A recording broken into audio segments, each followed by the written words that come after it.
రాష్ట్రంలో రాజకీయాలు చాలా హాట్గా మారడం జరిగింది. మనం చూస్తున్నాం వరుసగా కూడా అధికార పార్టీ ప్రతిపక్షాల మధ్య కూడా మాటల యుద్ధం కొనసాగుతున్నటువంటి పరిస్థితి కనిపిస్తుంది. సార్ చెప్పండి, కేటీఆర్ పదే పదే దమ్ముంటే అరెస్ట్ చేయండి అనుకుంటున్నారు. ఎందుకు అరెస్ట్ చేయలేకపోతున్నారు, ఏం చెప్తారు?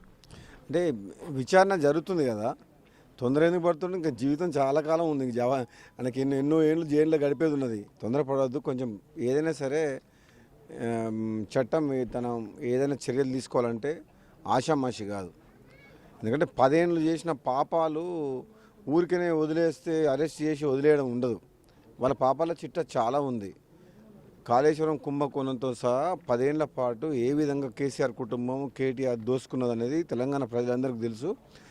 నీకు ఫోన్ ట్యాపింగ్ కేసు ఉన్నది, కాళేశ్వరం ప్రాజెక్టు కానీ, మొన్న జరిగిన ఫామ్ హౌస్లో డ్రగ్స్ కానీ, ఇంకోటి ఏం జరిగింది ఇప్పుడు లగచర్లో అటాక్ కానీ, అదేవిధంగా ఇది మన ఈ ఫార్ములా రేస్ దాంట్లో కానీ, ఇట్లా చెప్పుకుంటూ పోతే ఒక 100 అవినీతి ఆరోపణలు ఉన్నాయి కేసీఆర్ మీద.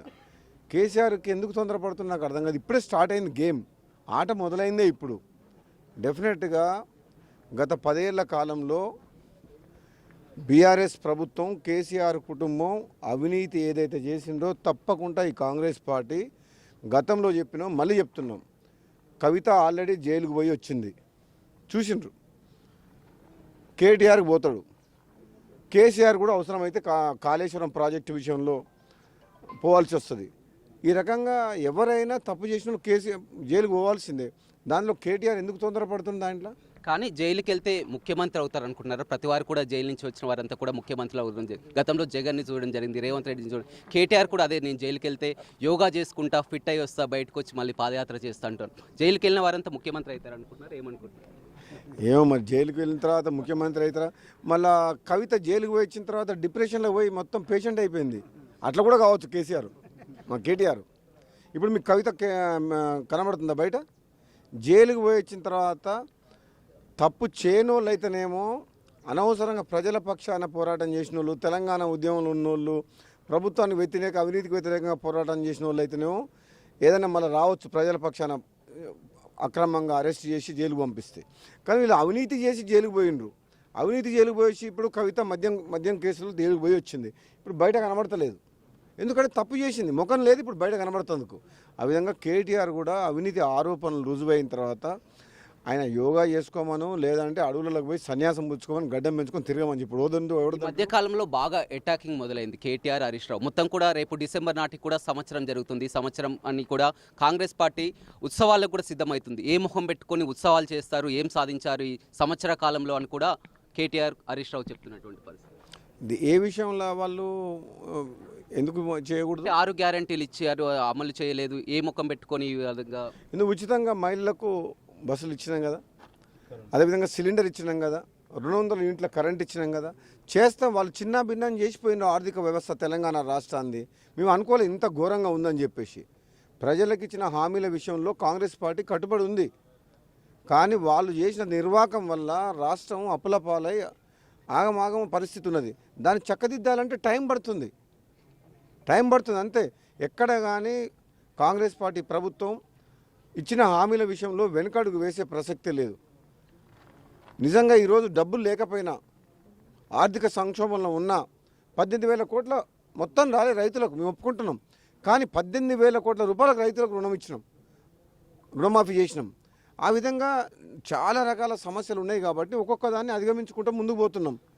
మేము వాళ్ళ దోసుకుంటలేం. ఈరోజు కాంగ్రెస్ పార్టీ అనేది పేదల పార్టీ. తప్పకుండా రాబోయే రోజుల్లో తెలంగాణ రాష్ట్రంలో ఎక్కడెక్కడైతే అభివృద్ధి లేదో, ఎక్కడైతే మనం ప్రామిస్ చేసినామో తప్పకుండా నెరవేరుస్తాం తప్పకుండా రాబోయే రోజుల్లో. అదేవిధంగా మూసి ప్రక్షాళన కూడా, మూసి పునర్జీవం అంటున్నారు, మూసి ప్రక్షాళన కూడా చేయడం జరిగింది. మొన్న రేవంత్ రెడ్డి కూడా పాదయాత్ర చేయడం జరిగింది. కానీ బీఆర్ఎస్ విమర్శలు చేస్తుంది. గతంలో మూసి శుద్ధీకరణ పూర్తిగా చేశాం, ఎస్టీపీలు చేశాం, ట్రీట్మెంట్ ప్లాన్ పెట్టాం, కొత్తగా ఇది మొత్తం కూడా ఒక పెద్ద కుంభకోణం అని కూడా ఆరోపిస్తుంది. మూసిపై మీరేమంటారు? ఇప్పుడు మనం మూసి కాలువ వాళ్ళు నిజంగా వాళ్ళు క్లీన్ చేసి ఉంటే ఈరోజు మేము మన పాదయాత్ర చేసిండ్రు. నేను ఆ రోజు లేను, అమెరికా పర్యటనలో ఉండే, ముఖ్యమంత్రి గారు పర్యటన చేసిన. చాలా వరకు తెలియని వారు కూడా రేవంత్ రెడ్డి పర్యటనలో రాజగోపాల్ రెడ్డి పాల్గొనలేదని కూడా చాలా. సరే, ఎవరు ఏదైనా అనుకోనియండి. నేను ఆ రోజు మూసి ప్రోగ్రాం రోజు నేను అమెరికా పర్యటనలో ఉండడం జరిగింది.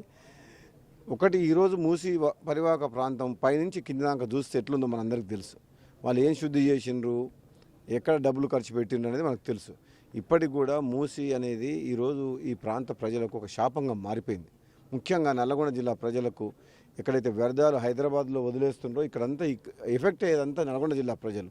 దాన్ని పైన క్లీన్ చేసి ఈ పారిశ్రామిక వ్యర్థాలు కానీ డ్రైనేజ్ వ్యవస్థ కానీ ఇదంతా ట్రీట్మెంట్ మంచిగా చేస్తే నల్లగొండ జిల్లాలో మరి మూసి మంచినీళ్ళుగా వస్తాయి మాకు.